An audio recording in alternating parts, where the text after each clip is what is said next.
Lupang ito ay rated SPG, striktong patnubay at gabay ng magulang ang kailangan. Maaaring may masiselang tema, lengguwahe, karahasan, sexual, horror o droga na hindi angkop sa mga bata.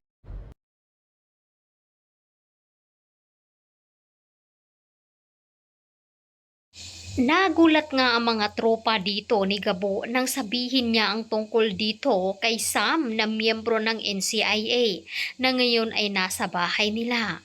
Kaya naman dito na nga ay sinabi dito ni Gabo na walang dapat na makakaalam dahil gusto nga ni Gabo na protektahan ng babae hanggang sa nagising nga itong si Samantha at nagulat nga ito sa kanyang sarili. Tila ay wala itong maalala. Kaya naman sa pagpasok doon ni Gabo ay agad naman sinunggaban agad ito ni Samantha. At dito na nga ay sinabi ni Samantha kung ano ang pangalan niya at kung paano nga siya napunta roon.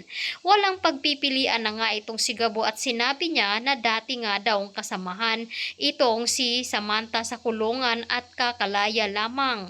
At pinapangalanan nga daw niya itong Gloria.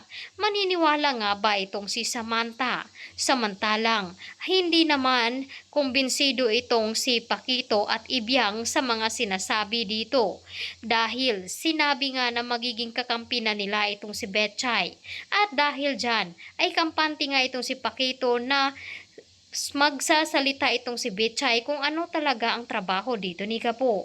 Samantalang, ito namang si Ricardo at kasama nga ang kanyang mga tauhan ay biglaan na itong sumugod sa mga Zafra at nagdala nga ito ng mga armas. Ngunit hindi alam ni Ricardo na pinaghahandaan na pala sila dito ni Mariano, kaya wala rin pala itong napala. Itinanggi nga dito ni Mariano ang tungkol kay Samantha na wala nga daw silang kinalaman at kung paano nga nila nalaman ang kanilang tinitirhan. Kaya naman agad na binalaan ni Arturo itong si Ricardo na huwag saktan ng kanyang mga amo kundi siya ang malalagot.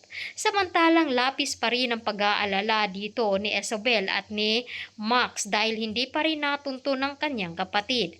Ano nga kaya ang magiging hakbang na gagawin ni Max upang mapuntahan ang ginintuang lupa? Kaya abangan